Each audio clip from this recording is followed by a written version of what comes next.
No, takže, toto je video o tom, že na MC Rybárovi ľudia dosť hackujú už. Som asi 16. 19. tisícov videl, ako hackuje a toto je o nejaký kentamizno. Proste sa pozrite, letí tu ako nejaká opica a proste ide si. Nemá čo robiť, jede bomby. No, príde tu, zničí to úplne instantne, ty kokos, podľa mňa má typek Haze 967, 6, to je jedno. A proste, no, toto je typický hacker, ktorý miluje robiť zle iným. Ide proste tu, zoberie si mejsku z inventára a spadne.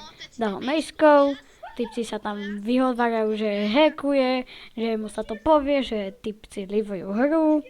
A jemu je to jedno, spadne, ide si skúsiť zahrať s proste proti ním rukou.